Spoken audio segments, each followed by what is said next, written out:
এখন শুনবেন সংবাদ শিরোনাম। আশুলিয়ার বাইপাইলে ৩.৩ মাত্রার মৃদু ভূকম্পন অনুভূত।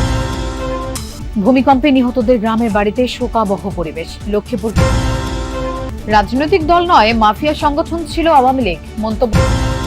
৩ দিনের সফরে ঢাকায় ভুটানের প্রধানমন্ত্রী শেরিং তোবগে স্বাগত। আসসালামু আলাইকুম। এতক্ষণ শুনছিলেন সংবাদ শিরোনাম, এখন শুনবেন বিস্তারিত। রাজধানীর অদূরে আশুলিয়ার বাইপাইল এলাকায় সকালে মৃদু ভূকম্পন অনুভূত হয়েছে। রিক্টার স্কেলের মাত্রা ছিল ৩.৩, জানিয়েছে ভূমিকম্প গবেষণা কেন্দ্র। তারা বলছে সকাল 10:36 12 সেকেন্ডে ভূকম্পন অনুভূত হয়। ভূমিকম্প পর্যবেক্ষণ ও গবেষণা কেন্দ্রের ভারপ্রাপ্ত কর্মকর্তা এবং আবহাওয়াবিদ মোহাম্মদ রুবায়েত কবির জানিয়েছেন, এই ভূমিকম্পের উৎপত্তিস্থল বাইপাইল। তবে মৃদু হওয়ায় স্থানীয়রা এটি বোঝার কথা নয়।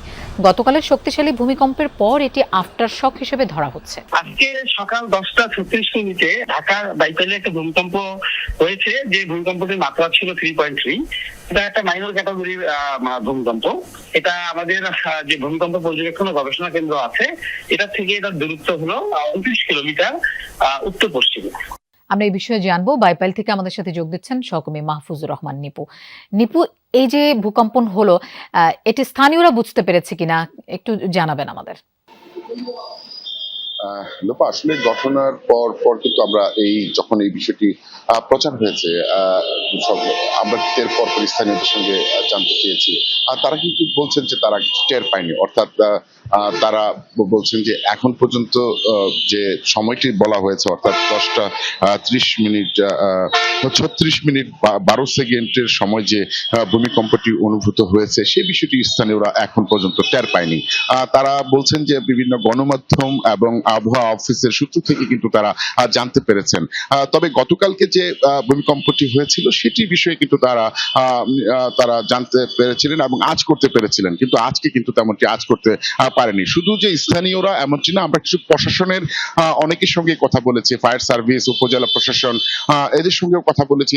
এইসব দপ্তর থেকেও কিন্তু আমাদেরকে আসলে তথ্যটি নিশ্চিত করতে পারেনি। তারাও বলছিলেন যে আসলে তারাও বিভিন্ন গণমাধ্যম থেকে জানতে পেরেছেন যে আজকে 3 ভূমিকম্পে নরসিংদীর পলাশ রেসিডেন্সিয়াল মডেল কলেজের মাঠে দেখা দেয়া ফাটল পরিদর্শন করেছে ঢাকা বিশ্ববিদ্যালয়ের ভূতত্ত্ব বিভাগের একটি দল। র্যাপিড ফিল্ড টেস্টের অংশ হিসেবে বেলা 12টায় ভূতত্ত্ব বিভাগের গবেষক ও শিক্ষার্থীদের একটি দল ঘটনাস্থলে পৌঁছায়। এরপর কলেজ মাঠের ফাটল ধরা অংশের মাটি পরিদর্শন করেন তারা, সংগ্রহ করেন বেশ কিছু তথ্য উপাত্ত। আশপাশের বাসিন্দাদের সাথেও কথা বলে দলটি। এছাড়াও পরবর্তীতে গবেষণাগারে পরীক্ষা নিরীক্ষার জন্য ঘটনাস্থল থেকে নমুনাও সংগ্রহ করেন তারা। এর আগে গতকাল শক্তিশালী ভূমিকম্পের উৎপত্তিস্থল ছিল নরসিংদীর মাধবদী। ভূকম্পনে নরসিংদীর পলাশ উপজেলার রেসিডেন্সিয়াল মডেল কলেজের পাশাপাশি পার্শ্ববর্তী ভিরিন্দা গ্রামেও একটি স্থানে মাটিতে ফাটল দেখা দেয়।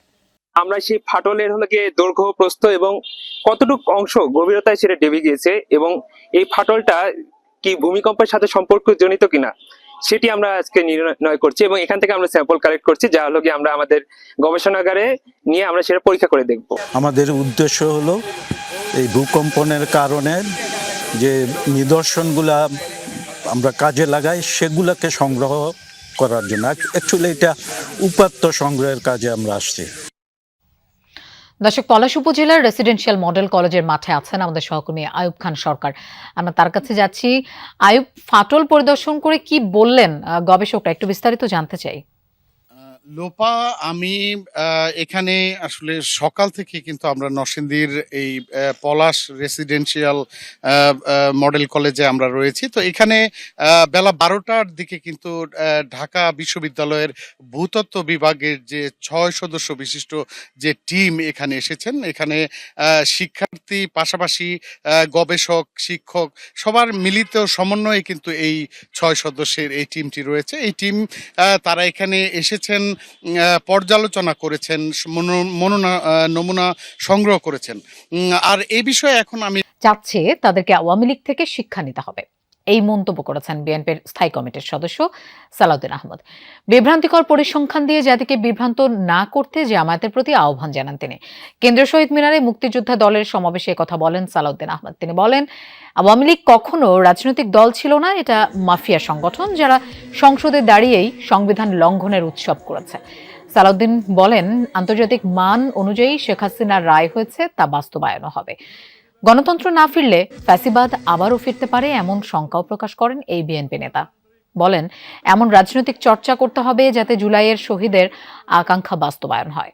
যারা রাজনৈতিকভাবে রাজনৈতিক ব্যবসা করার কোন রকমের মানসিকতা লালন করে তাদেরকে অনুরোধ করব, এই জুলাই ছাত্র গণ অভ্যুত্থানের এই অনুপ্রেরণা, এই ধারাবাহিকতা, এই ইতিহাস, এই চেতনা সমগ্র বাংলাদেশের মানুষের যারা গণতন্ত্রের জন্য লড়াই করেছে।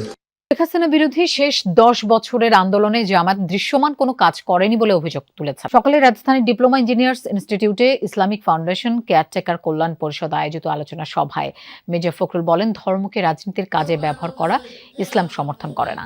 একটি রাজনৈতিক দল পিআর নিয়ে এতদিন চিৎকার করলেও এখন সুর নরম করে নির্বাচনের জন্য দৌড়ঝাঁপ শুরু করেছে, অথচ মানুষকে বোকা বানানোর শিক্ষা ইসলামের নেই। জিয়াউর রহমান জামায়াতকে রাজনীতি করার সুযোগ করে দিয়েছিল, একথা স্মরণ করিয়ে দিয়ে বিএনপি মহাসচিব বলেন, পিআরের মতো গণভোটও মানুষ বুঝতে পারছে না।